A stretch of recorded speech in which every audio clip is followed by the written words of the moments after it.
Hello folks, Budbu.com here with you, Arnepulse at the mic as usual. Some standard up action this time around before the format rotates and most of the things change. So on the left side of your screen, that's Elves and Elves or Elves and Aggro, the deck that I've had for the most of this season because I wasn't really enjoying it super much and wasn't really eager to invest so much into this particular standard season. And on the right side of your screen, that's Grixis Prowess. So I started out here with a swamp into Trapper. He goes for Monastery Swift Spear. Even though rotation is coming up soon, but here I will be talking a lot about how these two decks will change, whether they would survive and how would they transform, etc. Basically because didn't have on me a target's commands and didn't also have that the default on tricks, only had one in my spare part. So I decided to go with this mid-range, slower version of John the Elves, which actually plays a lot of non-elves, just good creatures like Death Dealers and Warden of the First Tree and Call Again and Strana and good sideboard red cards. Mana is not really cooperating here all that well, but at least it's better than the swamp, so allowing me to gather green swords eventually. Plus, like with the Trapper, I had access to green to play the Dwine and Light and get a 1/1 elf token, so kind of getting more presence on the board, and if it would look like I can get a good block, I would. Depends on like how threatening his next couple draws would be. So correct bullet delta for an island and just attack with the Storm Chaser Mage. That Grixis deck would lose Monastery Swift Spear, which is a huge deal, but you'd still get Abbot and the Storm Chaser, and there are some other decent tempo cards, including the Thing in the Eyes, though that card is probably much better for the new version of Jeskai and the newer standard. But I could see tempo oriented deck surviving the rotation. His Black Splash is basically for few discard spells, few removals out of the sideboard. He could very well be straight blue-red, but with the fetches, like he can actually stabilize blue and reds very well as well, and the Zendikar dual lands. So here what I'm doing is that I cast first Elvish Visionary to draw and lay down a Smoldering Marsh tapped. Attack just with a token, and I'm not sure that was, that was definitely not correct. I should have attacked with the Allied and kept the token for to block Swift Spear if you would attack with it. Goes for Magmatic Insight, a card that you would actually get to keep post rotation, but the reason why this deck plays it's not only like to filter draws, to filter extra lands, of which the deck doesn't play very many, but it's very awesome card to have in the face of Treasure Cruise.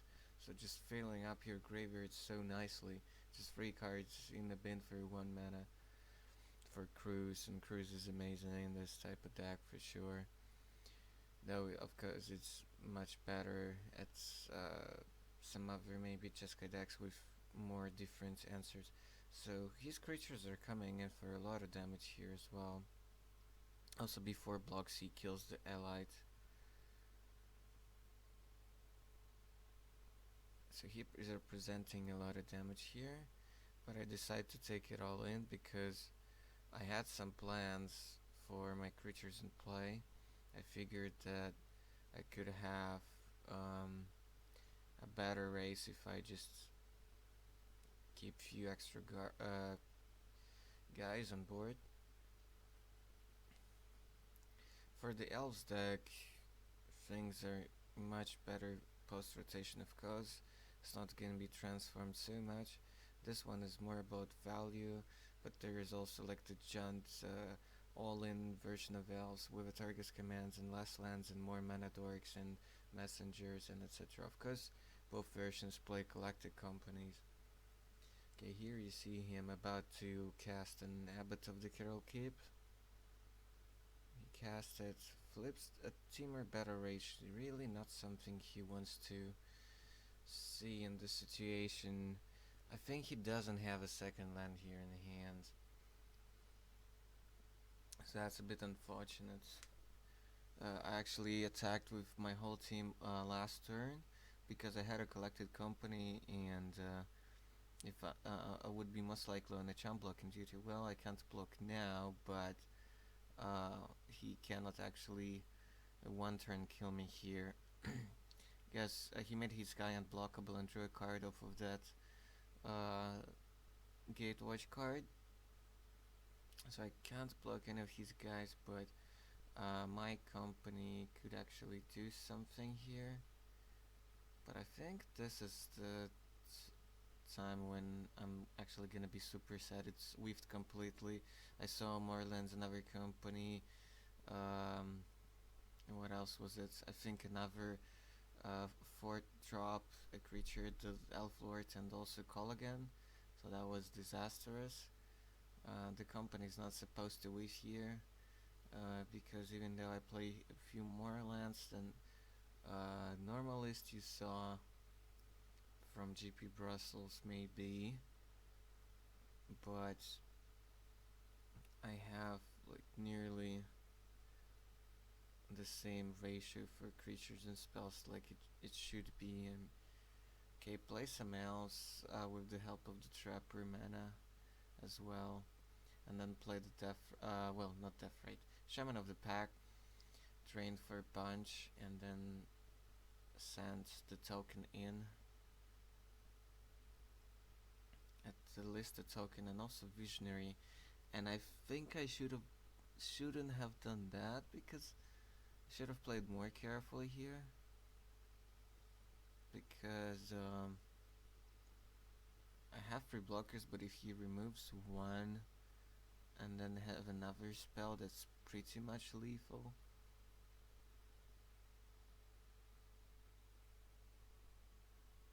You see him having a Wild Sledge in hand, which is already a big thing here. Yeah, that was kind of a ballsy attack.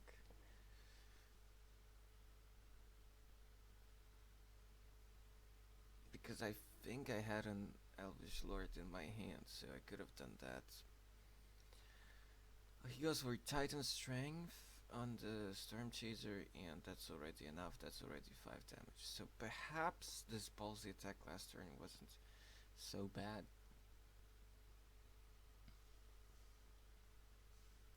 So yeah, you get to keep Titan Strength and some other good pieces, but you lose Battle Rage. You lose Wild Slash. But then again, you could get really cute with the thing in the eyes and then the new red Aquamaiba, basically. So I'm bringing in a couple prices, 3 duresses, and because I bring in so many spells, I'm thinking of taking out some companies, if not all. That means I need to have some kind of card advantage machine, even though it's a tempo match. Outpost Sage is actually okay here. He has some small creatures, so both sides of the Sage are actually okay. If game goes long, which most likely it wouldn't. He's thinking of this spell, but I don't like that. I think he's actually taking it out. It's not sure here.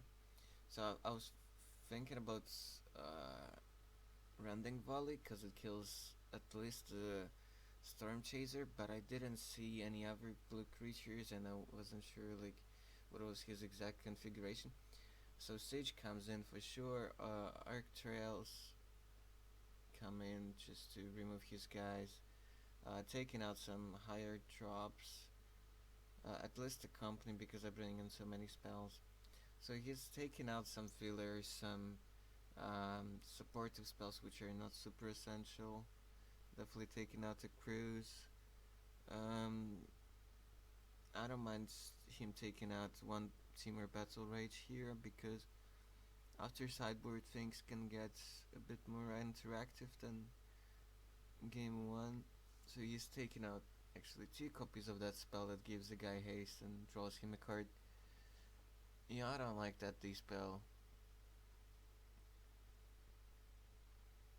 Basically, any version of this deck is not really supposed to have many instants. The only real instance would be some copies of Price slash Cut. He's bringing in 3 copies of Boiling Earth, which is okay, it's good. It also helps to boost his guys, etc. So he brings in 2 Resist, that's for sure. So that's something like that. That I do like, I think. Because he gets to see my hand, he gets to boost his guys even if the Juris whiffs, and 2 copies means that he's not gonna draw it too much, too often. Yeah, so I took out companies. I actually kept Colligans to be able to block Storm Chasers and actually have this burst, this reach in some turns to kind of finish him in 1 turn when he taps out, things like that. I took out Nisa, I think, too slow. It's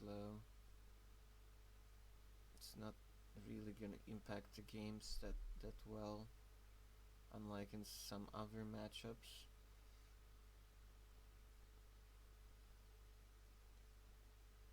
It's just not great value against his aggressive tempo deck.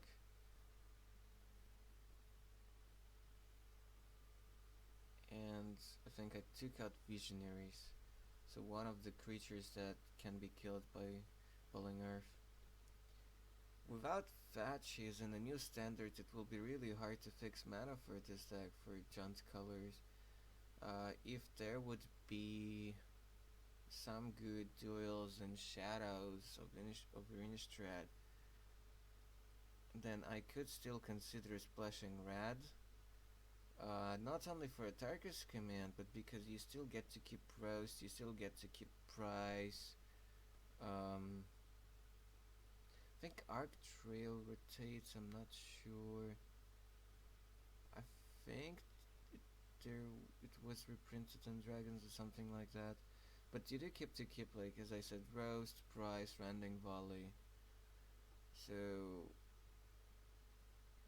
there is an incentive to still splash red if you can afford to. Also, Tarkus command stays in the format.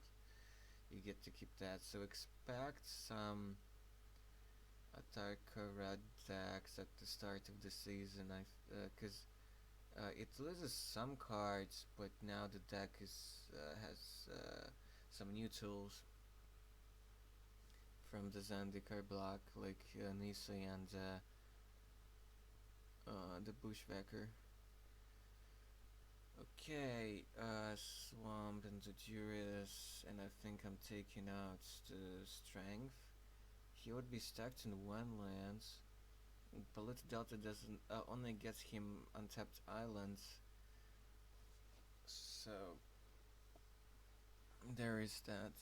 He was saying that there's an argument for taking the blue spells to allow him not to loot, but Strength translates into more damage. Just Archer from me on turn 2 because I need this green source. He gets a Smoldering Marsh on the turn off of the Delta, so he can cast a Swift Spear So he really needs to draw that second land, but he doesn't just yet. So just cast with Swift Spear and smashes here. So basically, if it will be hard to splash red for this deck post rotation, what you're gonna do is just play 4 copies of Felton Shriek, because you still get to keep that card because it's from dragons. And that's where our pull for cards gonna begin after rotation, after shadows. Okay, I get kind of Pivista end of turn with the Meyer,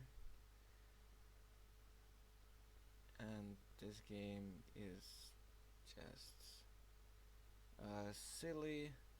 He gets mana screwed, and I get to hit my lands, and I have some cheap spells. So this one turned out not to be very interactive, but it gives me time to explain a lot of nuances for post-rotation versions of these decks. So Fling in the Ice is one thing for this deck, but as I said, much better in Jeskai because of Ojutai's commands and Jace and so forth. But you get this Radical Mayoba, you get Fury Temper, a Bolt for 1 mana, which is good. There really needs to be some good 1-drops for that deck. Without fetches, it's unknown what the third color in this deck would be. Perhaps just blue-red.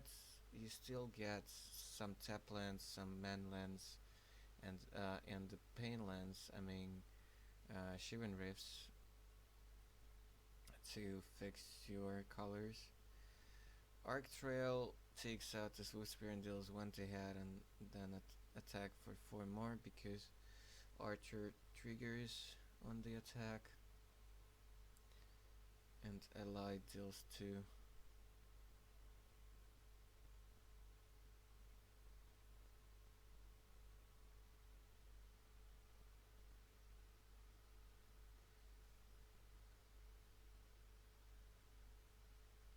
I think what ended up happening was that I just chumped Swift Spear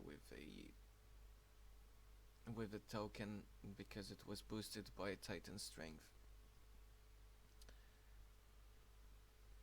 Okay, Elvish Lords came down, so pretty big hit. If he cannot kill it immediately, then I get to gain some life, and he shows me his hand, so really mana screwed. But you can't at the same time play too many lands in this deck, so there is that. There is that.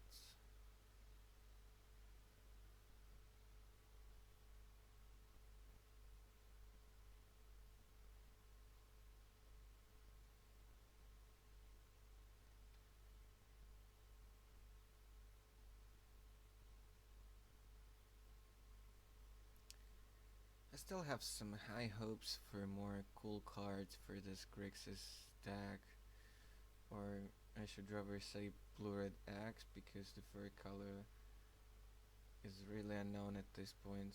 Well, it's known here, but not after rotation. Because we see this general theme of bringing some good cards from the old era. We essentially get a color shifted Aquama Iba, we got Fairy Temper, we get more stuff that actually works well with the instant sorcerers in our deck. Not sure, maybe the Big Delver would be actually okay. It's really about the environment to understand how good it's gonna be. If you played a lot of limited with Gatewatch and this battle for Zendikar, and maybe traded some cards, another blue axe or blue-red axe tempo deck you might play is just the Eldrazi in standard.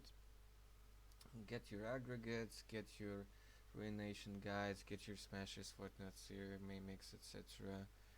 Get your Drowner of Hope and the whole gang. So you could play that. It's another tempo deck in the same colors that you get to play in the new standard. But this Prowess deck is actually something that might be better as a deck to enter the new format, because outside of abbots, it's a lot of just limited loots and few trades, and you probably would have your Shivan Reefs from older sets as your spare parts in your collection, things like that. And with the Eldrazi decks, you really would need the gang. You would really need Mimics, Fortnite Series, and Smashers to actually have a viable deck.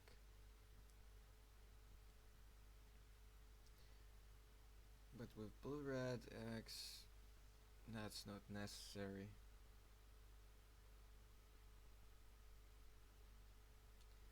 That is not necessary. And with the Expedites, you don't really have to, you know, necessarily focus on a lot of hasty creatures.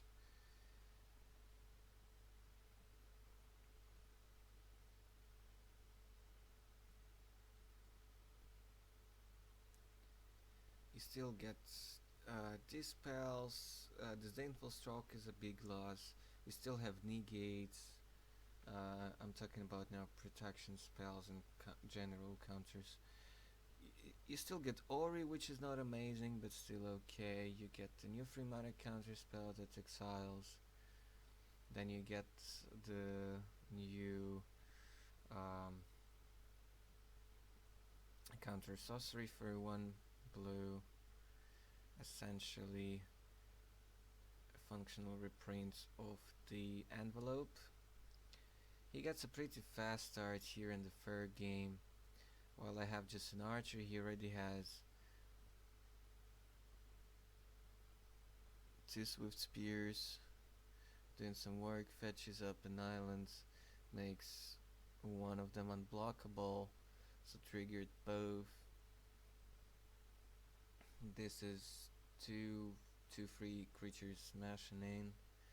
I'm taking all that damage, sadly. This is not looking amazing here.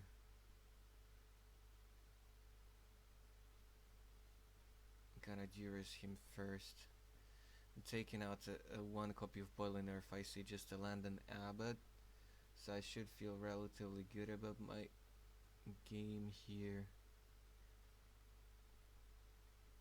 for now. Just casting a second Acha, because unless he draws a spell, I think I'm relatively safe. And I saw that he gets a land from the abbot and not a spell, and unless he drew a spell, in that case I'll be wrecked. And he didn't attack. If he would attack, then I would think that he drew a spell. He could have bluffed here, but I don't know. The stakes are not that high because we're testing. It would be funny to see if he would bluff here. Meyer gets a Vista, so I get my green online. And it's untapped because there were 2 swamps prior to it. I get ballsy, smack in for 4 damage here. And then play Shaman of the Keep, make him lose 3 extra. Shaman is a free 2 buddy. Sorry for the fogginess, I don't know like what got into it, but I hope my commentary helps.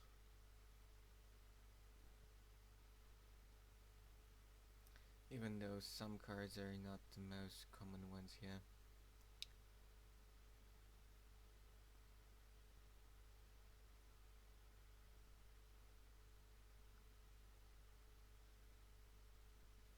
Okay, he's thinking what to do here. Just cast the 1/3 body. I believe that's from Guns block from Fate, maybe. Basically 1/3 if he casts a spell this turn. I think 1 or 2, I'm not exactly sure. This guy becomes 2/3 and it can't be blocked. And he attacked only with Abbott, and I think I took it. Abbott is a 2/1, so it would trade with Shaman even if he had no spells in hand to play here.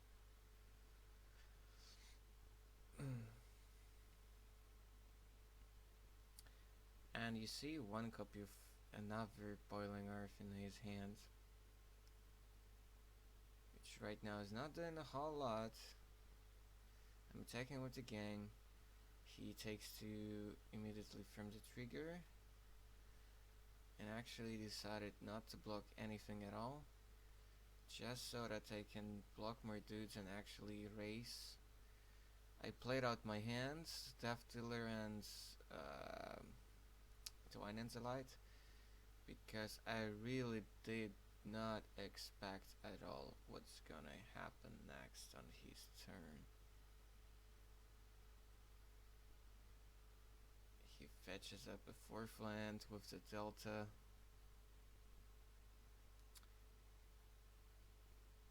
I have a great board. She's at 4, I'm at 11. He has a bunch of attackers, but I can block some, and will if I would have be able to. Gets a Smoldering Marsh untapped because 2 basics already in play. Boiling Earth. Okay. Cool. Wait for it. Okay, token died. Second Boiling Earth.